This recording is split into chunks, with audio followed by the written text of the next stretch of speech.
ഹോർമുസിൽ ഇന്നും 2 എണ്ണക്കപ്പലുകൾ ഇറാൻ കത്തിച്ചു. അതിൻ്റെ വീഡിയോ ചിത്രങ്ങളും ഫോട്ടോകളും അടക്കം പ്രസിദ്ധീകരിക്കുകയും ചെയ്തു. അമേരിക്ക പുതിയതായിട്ട് ഉണ്ടാക്കിയ ഒമാനോട് ചേർന്നുകൊണ്ടുള്ള പാതയിലൂടെ കടന്നു പോകുന്ന കപ്പലുകൾ നിർദ്ദേശം ലംഘിച്ചുകൊണ്ട് അവർ ലക്ഷ്യത്തിലേക്ക് കുതിക്കുന്നതിനിടെയാണ് ആക്രമണം ഉണ്ടായത് എന്നുള്ളതാണ്. ഒരു സമാന്തര പാത, 2 സമാന്തര പാതയാണ് ഹോർമുസ് വഴി അറേബ്യൻ കടലിലേക്ക് അമേരിക്കയും യമനും ഒമാനും കൂടി വെട്ടിയത് എന്നുള്ളതാണ്. അമേരിക്കയാണ് അതിന് നേതൃത്വം നൽകുന്നത്, അവരാണ് വെട്ടിയത്. അത് ഒരു പാത അത്ര സുഖകരമല്ല എന്ന് അമേരിക്ക തന്നെ പറയുന്നു. ആ മേഖലയിലൂടെ പോയ സമയത്ത് ഒരു കപ്പൽ മൺതിട്ടയിൽ തട്ടി നിന്ന് പോയൊരു വിഷയമുണ്ടായിരുന്നു. പിന്നീട് ഒരു ആക്രമണം ഇറാൻ്റെ ഭാഗത്തുനിന്ന് ഉണ്ടായി എന്നും പറയുന്നു. എന്നാൽ ആ ആക്രമണം ഉണ്ടായിട്ടില്ല എന്ന് അമേരിക്ക നിഷേധിക്കുകയും ചെയ്യുന്നു. ഏതായിരുന്നാലും ആ മേഖല വലിയ രീതിയിൽ പ്രതിസന്ധിയിലേക്ക് നീങ്ങിയിരുന്നു. രണ്ടാമത്തെ കപ്പൽ റൂട്ട് ഏറെക്കുറെ ഈ കപ്പൽ ഗതാഗതത്തിന് യോഗ്യമായതാണ്. അതുകൊണ്ട് ഈ മേഖല കേന്ദ്രീകരിച്ചുകൊണ്ട് അവർ വലിയ രീതിയിൽ കപ്പൽ കടത്തൽ തുടങ്ങിയത്, കപ്പലിനെ പ്രവേശിപ്പിക്കാൻ തുടങ്ങിയത് കഴിഞ്ഞ 9-ാം തീയതിയാണ്. 9-ാം തീയതിയുടെ പ്രത്യേകത എന്ന് പറഞ്ഞാൽ അവരുടെ ഇറാൻ്റെ ആത്മീയ നേതാവായിരിക്കുന്ന ആയത്തുള്ള അലി ഖംനായിയെ അടക്കം ചെയ്യുന്ന ദിവസം. അന്നും അല്ല, അതിൻ്റെ തലേ ദിവസം 8-ാം തീയതി മുതൽ തുടങ്ങിയിട്ടുണ്ട്.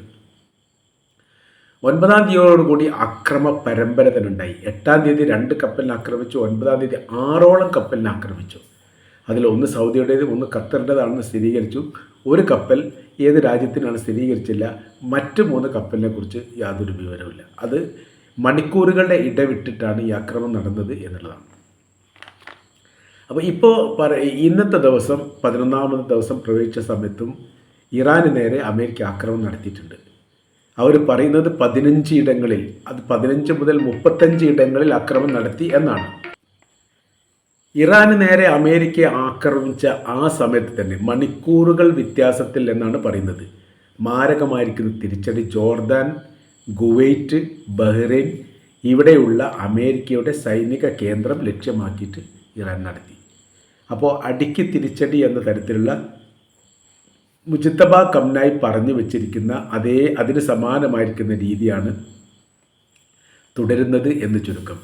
ഇപ്പോഴത്തെ സാഹചര്യ അവസ്ഥകളൊക്കെ വിശദീകരിക്കുന്ന സമയത്ത് ഈ കരയുദ്ധവുമായി ബന്ധപ്പെട്ട കാര്യത്തെക്കുറിച്ചുള്ള അഭിപ്രായങ്ങൾ വന്നിട്ടുണ്ട്.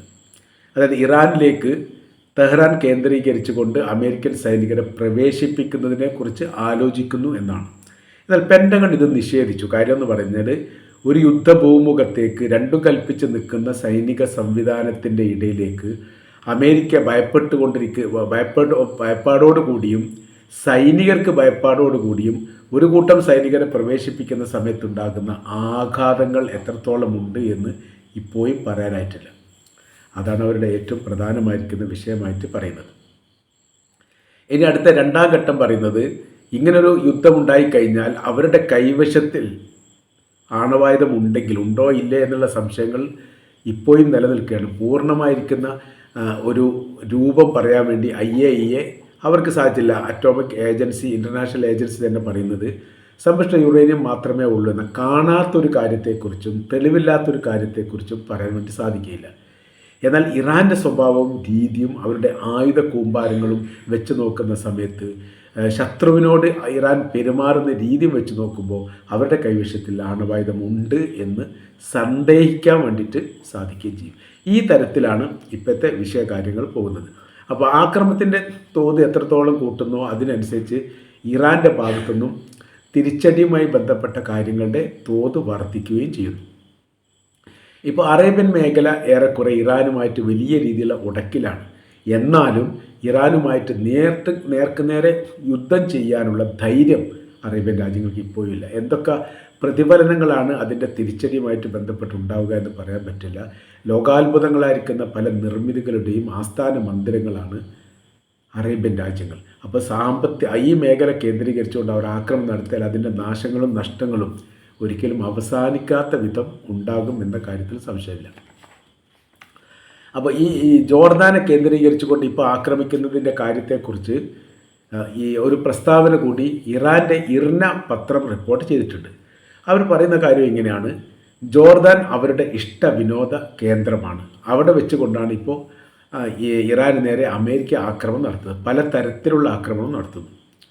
അപ്പോൾ അതുകൊണ്ട് തന്നെ ആ മേഖല കേന്ദ്രീകരിച്ചുകൊണ്ട് തകർക്കുക എന്നുള്ളത് അനിവാര്യമായിരിക്കുന്ന കാര്യമാണ്. അറേബ്യൻ രാജ്യങ്ങളുടെ ഒരു ഏകോപനവുമായി ബന്ധപ്പെട്ട കാര്യത്തെക്കുറിച്ച് ഇതിന് മുൻപ് ഉണ്ടായിരുന്നു. അപ്പോൾ രണ്ട് രീതിയിലാണ് ഇപ്പോൾ അറബ് രാജ്യങ്ങൾ ഈ യുദ്ധത്തെ കാണുന്നത്. അതിലൊന്ന് പറയുന്നത് അമേരിക്ക ഒരു ഗുണ്ടാ പിരിവ് അറേബ്യൻ രാജ്യങ്ങൾക്കിടയിൽ ഇപ്പോൾ നടത്തുന്നുണ്ട് എന്നുള്ളതാണ്. അത് വളരെ പ്രധാനമായിരിക്കുന്ന വിഷയമാണ്. യുദ്ധമുണ്ടാകുന്ന സമയത്ത് സുരക്ഷയുമായിട്ട് ബന്ധപ്പെട്ട് ഈ ഗുണ്ടകളെ പോലെ നിന്നെ ഞാൻ സംരക്ഷിക്കാമെന്നൊക്കെ പറഞ്ഞിട്ട് നമ്മുടെ നാട്ടിലെ തെരുവ് ഗുണ്ടകളൊക്കെ പണം വാങ്ങാറുണ്ടല്ലോ. പണം വാങ്ങിയിട്ടാണല്ലോ കൈ മുറിക്കണം കാല് മുറിക്കണം എന്നൊക്കെ പറഞ്ഞിട്ട് പണം വാങ്ങിയിട്ട് ആ പ്രവൃത്തി ചെയ്യുന്ന കൊട്ടേഷൻ സംഘങ്ങൾ നമ്മുടെ നാട്ടിലുള്ള പോലെ തന്നെയാണ് യഥാർത്ഥത്തിൽ അമേരിക്കയുടെ പ്രസിഡൻറ്റും അമേരിക്കയുടെ ട്രംപും പ്രവർത്തിക്കുന്നത്. അവരുടെ നിലപാട് തീരുമാനങ്ങളൊക്കെ അങ്ങനെയൊക്കെ തന്നെയാണ് എന്ന് ചുരുക്കം. അപ്പോൾ അതിൽ നിന്ന് അവർ പറഞ്ഞിരിക്കുന്ന രണ്ട് കാര്യം, അത് ജോർദാനോട് പ്രത്യേകമായ രീതിയിൽ പറഞ്ഞിട്ടുണ്ട്. ഞങ്ങളുടെ സൈനിക ബേസ് ഇവിടെ നിന്ന് ആക്രമിക്കാൻ വേണ്ടി നിങ്ങൾ അനുവാദം നൽകുന്നില്ലെങ്കിൽ തീർച്ചയായിട്ടും നിങ്ങളുടെ ഭരണ സംവിധാനത്തെ സാരമായിട്ട് ബാധിക്കുന്ന രീതിയിലുള്ള പ്രവൃത്തികൾ തങ്ങൾ ചെയ്യും. ഏതാണ് അതിൻ്റെ ഉദ്ദേശ കാര്യങ്ങൾ എന്നതിനെക്കുറിച്ചൊന്നും ഒരു വ്യക്തതയില്ല. പക്ഷെ പ്രവൃത്തികൾ അവർ പറയുന്നുണ്ട്. അമേരിക്കയാണ് പറഞ്ഞാൽ ഒരുപക്ഷെ അങ്ങനെ ചെയ്താൽ അതിൻ്റേതായിരിക്കുന്ന പ്രയാസം ഉണ്ടാവുകയും ചെയ്യും. ഈ രീതിയിലാണ് ഈ വിഷയവും കാര്യങ്ങളൊക്കെ പോകുന്നത് എന്ന് ചുരുക്കം. അപ്പോൾ അമേരിക്ക അറേബ്യൻ രാജ്യങ്ങളെ സംബന്ധിച്ച് അവരിപ്പോൾ പെട്ടുകിടക്കുകയാണ്. അമേരിക്കയോട് പൂർണ്ണമായ രീതിയിൽ പിന്മാറാൻ പറയാൻ പറ്റില്ല. അങ്ങനെ അമേരിക്കൻ സൈനികവും സംവിധാനം പൂർണ്ണമായി വാങ്ങിക്കഴിഞ്ഞാൽ പിന്നീട് ഇറാൻ അവരുടെ സ്വഭാവം മാറി അറേബ്യൻ രാജ്യങ്ങളെ ആക്രമിക്കുന്നൊരു സ്ഥിതി ഉണ്ടായാൽ പ്രതിരോധിക്കാൻ സാധിക്കാത്ത വിധം ഭരണമേഖല ആടി ഉലയുന്ന ഒരു സ്ഥിതിയിലേക്ക് വരും. അതൊന്നും ഉണ്ടാവില്ലാതെ മറ്റൊരു വിഷയം, എന്നാൽ അതും കൂടി രാജ്യ ഭരണാധികാരികൾ കാണുമെന്നുള്ളതാണ്. അപ്പോൾ അതുകൊണ്ട് തന്നെ അമേരിക്കയുടെ സൈന്യവും സംവിധാനവും പൂർണ്ണമായ രീതിയിൽ ഇറാൻ പറയുന്ന പോലെ ഒഴിവാക്കാൻ അവർക്ക് ബുദ്ധിമുട്ടുണ്ട്. അതാണ് കാതലായിരിക്കുന്ന ഒരു വിഷയം. രണ്ടാമത്തെ വിഷയം എന്ന് പറഞ്ഞാൽ ഇറാൻ്റെ സൈനികപരമായിരിക്കുന്ന ശക്തി ക്ഷയിപ്പിക്കാൻ വേണ്ടിയിട്ട് യുദ്ധം അനിവാര്യമാണ്. ആ യുദ്ധത്തിന് ഭൂപ്രദേശം വിട്ടുകൊടുക്കുക എന്നുള്ളത് അതും അനിവാര്യമായിരിക്കുന്ന കാര്യമാണ്. 90 മുതൽ 150 വർഷക്കാലം വരെ അമേരിക്കയുടെ ഈ സൈനിക ബേസുകൾ അറേബ്യൻ രാജ്യങ്ങൾക്ക് പ്രവർത്തിക്കണം എന്ന് കരാർ ചെയ്യപ്പെട്ടിട്ടുണ്ട്. അത് ഒന്നാം ലോക യുദ്ധത്തിൽ ഓട്ടോമാൻ സാമ്രാജ്യം തകർന്നു, അതായത് തുർക്കി സാമ്രാജ്യം ഖിലാഫത്ത് സാമ്രാജ്യം തകർന്നതോടുകൂടി പിന്നീട് അറേബ്യൻ രാജ്യങ്ങളൊക്കെ ബ്രിട്ടൻ്റെ നിയന്ത്രണത്തിലേക്ക് വരികയും ബ്രിട്ടനിൽ നിന്ന് പല രാജ്യങ്ങളും സ്വതന്ത്രമാവുകയും, സ്വതന്ത്രം എന്ന് പറഞ്ഞാൽ അന്ന് തന്നെ പറയുന്നത് ബ്രിട്ടന് പണം കൊടുത്തുകൊണ്ട് സ്വതന്ത്രമാക്കി എന്നുള്ളതാണ്. അപ്പോൾ നമ്മളിപ്പോൾ അറേബ്യൻ രാജ്യങ്ങൾ എന്ന സമയത്ത് ഖത്തർ, കുവൈറ്റ്, ബഹ്റൈനൊക്കെ വളരെ ചെറിയ രാജ്യമാണ്. കേരളത്തിൻ്റെ 4-1 ബഹ്റൈൻ്റെ ഒക്കെ വലിപ്പമുള്ളത് എന്ന് നമുക്ക് മനസ്സിലാക്കാൻ പറ്റും. അപ്പോൾ ഇത്രയും രാജ്യങ്ങളൊക്കെ ഭൂപ്രദേശം വിലക്ക് വാങ്ങി അന്ന് പണം കൊടുത്ത് ഏറ്റവും വലിയ ആഢ്യന്മാരും കുബേരന്മാരുമായിരിക്കുന്ന പണക്കാർ ഈ ബ്രിട്ടനോട് വിലക്ക് വാങ്ങിയതാണ് എന്ന് പറയപ്പെടുന്നുണ്ട്. പല ഭരണാധികാരികളുള്ള രാജ്യങ്ങളിലും അവരുടെ കുടുംബ പേരിലാണ് ആ രാജ്യം അറിയപ്പെടുന്നത്. അതിൻ്റെ കാരണം ഇങ്ങനെയാണ്. അതിന് രണ്ട് വ്യാഖ്യാനങ്ങൾ അതിനെപ്പറ്റി പറയുന്നുണ്ട്. അന്നത്തെ കാലത്ത് അപ്പോൾ ഈ 914 ആ കാലഘട്ടങ്ങളൊക്കെയാണ് പറയുന്നത്. ആ കാലഘട്ടത്തിലുള്ള അറേബ്യൻ രാജ്യങ്ങളുടെ അവസ്ഥ എന്ന് പറഞ്ഞാൽ പച്ചപ്പ് കിളർക്കുക പോലുമില്ലാത്ത, അങ്ങനെ ഒരു പ്രതീക്ഷ പോലുമില്ലാത്ത ഒരു മരുഭൂമിയാണ്. ഒരു അറ്റത്തു നിന്ന് മറ്റൊരറ്റത്തേക്ക് റോഡുകളോ കരണ്ടുകളോ കുടിവെള്ള സംവിധാനങ്ങളോ സ്രോതസ്സുകളോ ഒന്നുമില്ലാത്ത പച്ച മരുഭൂമി. ബ്രിട്ടനും അമേരിക്കയെ സംബന്ധിച്ചിടത്തോളം ആ കാലഘട്ടത്തിൽ പെട്രോളിയവുമായിട്ട് ബന്ധപ്പെട്ട വസ്തുക്കൾ ഈ ഭൂപ്രദേശത്തിൻ്റെ അടിഭാഗത്തുണ്ട് എന്ന് മനസ്സിലാക്കുന്നില്ല. അവർ 100% പരാജയപ്പെട്ടിട്ടില്ലായിരുന്നെങ്കിൽ ഒറ്റ അറബ് രാജ്യങ്ങളും സ്വതന്ത്രമാകില്ലായിരുന്നു. ബ്രിട്ടൻ അവർക്ക് അത് വിട്ടുകൊടുക്കുകയില്ലായിരുന്നു. അവരുടെ നിയന്ത്രണത്തിലുള്ള ഭരണ സംവിധാനത്തിലൂടെ ഭരണം മാറ്റി കൊണ്ടുവരിക എന്നല്ലാതെ ഒരിക്കൽ പോലും വിട്ടുകൊടുക്കില്ല എന്നുള്ളത് നമുക്കും ആലോചിച്ചാൽ അറിയാൻ പറ്റുന്ന സ്ഥിതിയാണ്. അപ്പോൾ അതുകൊണ്ട് നമ്മൾ പറഞ്ഞ സ്ഥിതികൾ നോക്കുന്ന സമയത്ത് 6 രാജ്യങ്ങൾ നമ്മൾ എണ്ണുമ്പോൾ അതിൽ ഏറ്റവും വലിയ രാജ്യം സൗദി അറേബ്യയാണ്. പിന്നെ ഒമാനായിരിക്കും വരിക. പിന്നെ UAE ആയിരിക്കും. UAE ഒമാനും ഏറെക്കുറെ തുല്യ സാധ്യതയുണ്ട്. എന്നാലും തമ്മിൽ ഭേദം UAE ആയിരിക്കും വലിയ രാജ്യം. പിന്നീട് ഖത്തർ, ബഹ്റൈന്, ഈ കുവൈറ്റ് പോലെയുള്ള രാജ്യങ്ങൾ വളരെ ചെറിയ രാജ്യങ്ങളാണ്.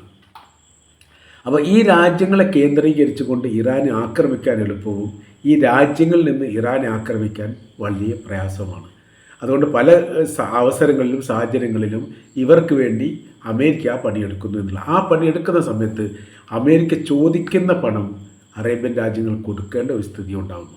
ഇതൊക്കെ വല്ലാത്ത രീതിയിൽ പ്രയാസമുണ്ടാക്കുന്ന കാര്യമാണ് എന്ന് അറേബ്യൻ മാധ്യമങ്ങൾ തന്നെ ഈ വിഷയമായിട്ട് ബന്ധപ്പെട്ട് പ്രതികരിച്ചതുമാണ്.